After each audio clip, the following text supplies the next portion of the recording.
ഇന്നു റിലീസായ പ്രാവൻകൂട് ഷാപ്പ് കണ്ടു. 148 മിനിറ്റ് ദൈർഘ്യമുള്ള ഈ ചിത്രം അൻവർ റഷീദ് എൻ്റർടൈൻമെൻറ്റിൻ്റെ ബാനറിൽ അൻവർ റഷീദാണ് നിർമ്മിച്ചിരിക്കുന്നത്. നവാഗതനായ ശ്രീരാജ് ശ്രീനിവാസൻ രചന നിർവഹിച്ച് സംവിധാനം ചെയ്തിരിക്കുന്ന ഈ ചിത്രത്തിൻ്റെ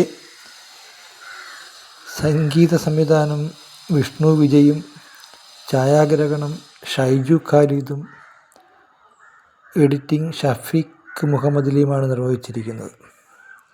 സൗബിൻ ഷാഹിർ, ബേസിൽ ജോസഫ്, ചെമ്പൻ വിനോദ്, ചാന്ദിനി ശ്രീധരൻ, ശിവജിത്ത്, ശബരീഷ് വർമ്മ, നിയാസ് ബക്കർ, വിജോ അമരാവതി, രാജേഷ് അഴീക്കോടൻ, ജ്യോതിഷ് കൃഷ്, പ്രതാപൻ KS എന്നിങ്ങനെയുള്ള താരനിരയാണ് ഈ ചിത്രത്തിൽ അണിനിരന്നിട്ടുള്ളത്.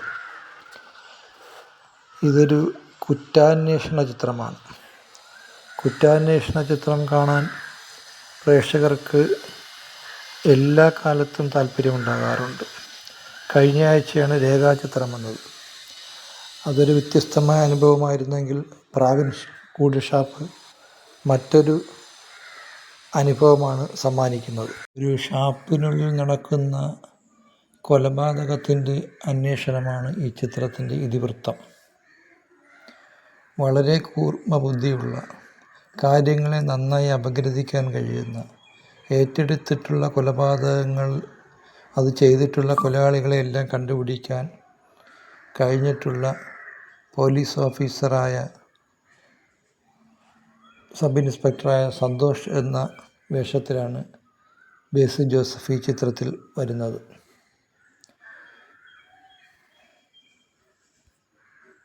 കൊല ചെയ്യപ്പെടുന്നത് ഷാപ്പിൻ്റെ മുതലാളിയായ കൊമ്പൻ ബാബുവാണ്. ആ വേഷം അവതരിപ്പിച്ചിരിക്കുന്നത് ശിവജിത്താണ്. വില്ലൻ വേഷമാണ്. വളരെ നന്നായി അദ്ദേഹം ആ റോള് കൈകാര്യം ചെയ്തിട്ടുണ്ട്.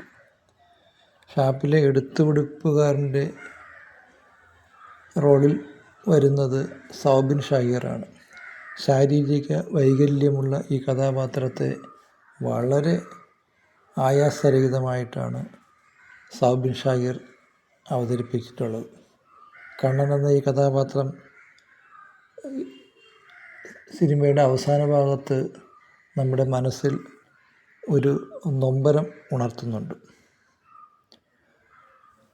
അതേപോലെ അദ്ദേഹത്തിൻ്റെ ഭാര്യയായി വരുന്ന ചാന്ദിനി ശ്രീധരൻ വളരെ മനോഹരമായിട്ടാണ് ഈ ചിത്രത്തിലെ റോൾ കൈകാര്യം ചെയ്തിട്ടുള്ളത്. ചെമ്പൻ വിനോദിനെ സംബന്ധിച്ചിടത്തോളം വളരെ ഈസി വാക്ക് ഓവറാണ് ഈ സിനിമയിലെ വേഷം. നിയാസ് ബക്കർ സിലോൺ എന്ന കഥാപാത്രമായിട്ടാണ് അദ്ദേഹം വരുന്നത്. കൊമ്പൻ ബാബു കൊല ചെയ്യപ്പെടുമ്പോൾ ഷാപ്പിനുള്ളിൽ 11 പേരുണ്ടായിരുന്നു. ഈ 11 പേരെയും പോലീസ് സ്റ്റേഷനിൽ ചോദ്യം ചെയ്യുന്ന രംഗങ്ങളൊക്കെ വളരെ മനോഹരമായിട്ടാണ് ഇതിൽ നമുക്ക് കാണാനാവുക. ബ്ലാക്ക് ഹ്യൂമർ അവിടെ വാരി വിതറിയിട്ടുള്ള ചിത്രമാണ് പ്രാവൻകൂട് ഷാപ്പ്. നാടൻ പാട്ട് ഒരെണ്ണമുണ്ട്. അതേപോലെ ഇതിൻ്റെ ഛായാഗ്രഹണം വളരെ മികച്ച രീതിയിലുള്ളൊരു ഛായാഗ്രഹണമാണ്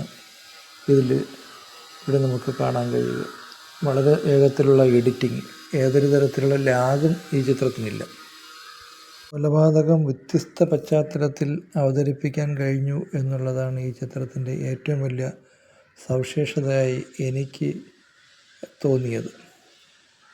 പിന്നെ ഒരു കുറ്റാന്വേഷണ ചിത്രം എന്ന നിലയിൽ അതിൻ്റെ ഉദ്യോഗജനകമായ രംഗങ്ങളിലൂടെ ഈ സിനിമ കടന്നു പോകുന്നുണ്ട്.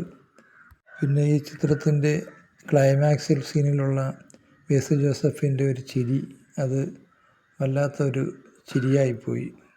അതേപോലെ തന്നെയാണ് അതിന് മുന്നിലുള്ള സൗബിൻ ഷാഹിറിൻ്റെയും ചെമ്പൻ വിനോദിൻ്റെയും ഉൾക്കൊള്ളുന്ന രംഗം, അത് വളരെ മനോഹരമാണ് ഈ ചിത്രത്തിനെ സംബന്ധിച്ചിടത്തോളം. ചുരുക്കത്തിൽ വൺ ടൈം വാച്ചബിളായിട്ടുള്ള, ഒട്ടും ലാഗ് ചെയ്യാത്ത, കണ്ടിരിക്കാൻ കഴിയുന്ന നല്ലൊരു എൻ്റർടൈനറാണ് പ്രാവൻകൂട് ഷാപ്പ്. തീർച്ചയായിട്ടും ഈ ചിത്രം ത്തിന് ടിക്കറ്റ് എടുക്കാവുന്നതാണ്.